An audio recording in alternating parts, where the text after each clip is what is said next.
Immigration white paper സംഭവം പേരൊക്കെ അടിപൊളിയാണ്. പക്ഷേ പേര് പോലെ അത്ര വെടിപ്പല്ല കാര്യങ്ങൾ.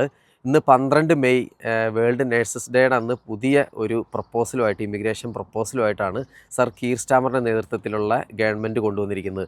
അതായത് ഒരു 7 കാര്യങ്ങളാണ് നമ്മളത് ബാധിക്കുന്നത്. ഒന്ന്, കെയർ വർക്കർ വിസ ഇനി മുതൽ ക്ലോസ് ചെയ്യുവാണ്. അതായത് 2028 വരെ ഇപ്പോൾ നിലവിലുള്ള കെയർ വർക്കേഴ്സിന് അവരുടെ വിസ എക്സ്റ്റെൻഡ് ചെയ്യാനും അതുപോലെ തന്നെ ഇവിടെ തന്നെ സ്വിച്ച് ചെയ്യാനും കാര്യങ്ങളൊക്കെ പറ്റുന്നതാണ്. രണ്ടാമത് PR പെർമനൻറ്റ് റെസിഡൻസി 5 വർഷം എന്നുള്ള ഒരു മോഹന വാഗ്ദാനം ഇനി മുതൽ 10 വർഷം വെയിറ്റ് ചെയ്താൽ മാത്രമേ കിട്ടുകയുള്ളൂ. ആ ഒരു പ്രപ്പോസലുമാണ് കൊണ്ടുവന്നിരിക്കുന്നത്. മൂന്നാമത്തെ RQF ലെവൽ 6 ഇക്വിവലൻ്റ് ആയിട്ടുള്ളവർക്ക് മാത്രമേ വിസ എക്സ്റ്റെൻഡ് ചെയ്യാൻ അല്ലെങ്കിൽ സ്കിൽഡ് വർക്കർ വിസ കിട്ടുകയുള്ളൂ. മുമ്പ് RQF ലെവൽ 3 വരെ സ്കിൽഡ് വർക്കർ വിസയ്ക്ക് അപേക്ഷിക്കായിരുന്നു. അതുപോലെ തന്നെ ഇമിഗ്രേഷൻ സ്കിൽ സർചാർജ് 32% കൂട്ടാൻ പോകുന്നത്. 2017 ഇമിഗ്രേഷൻ സ്കിൽഡ് സർചാർജ് ഇൻട്രൊഡ്യൂസ് ചെയ്തത്. അതുപോലെ തന്നെ ഈ ലോവർ സാലറി ത്രസ്ഹോൾഡ് വിസയിലുള്ളവർക്ക് വിസ കിട്ടുന്ന ആ ഒരു സമ്പ്രദായം ഇമിഗ്രേഷൻ സാലറി ലിസ്റ്റ് വഴി പറ്റുമായിരുന്നു.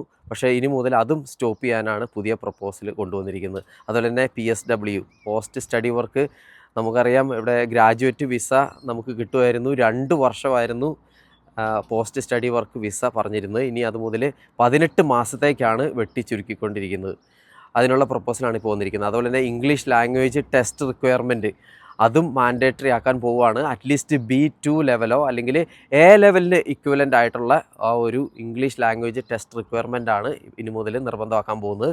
നമുക്കറിയാം, ഇപ്പോൾ ഇവിടെ വർക്കേഴ്സിനും ഇപ്പോൾ ഉള്ളവർക്കും അതുപോലെ തന്നെ അവരുടെ ഡിപ്പെൻഡൻസിനും ഒക്കെ ഇംഗ്ലീഷ് ലാംഗ്വേജ് ടെസ്റ്റ് നിർബന്ധമല്ലായിരുന്നു. പക്ഷേ ഇനി മുതൽ അവർക്ക് ബേസിക് ആയിട്ടുള്ള ഒരു ഇംഗ്ലീഷ് ലാംഗ്വേജ് ടെസ്റ്റ് വേണം എന്നാണ് പുതിയ ഒരു പ്രപ്പോസലിൽ പറയുന്നത്.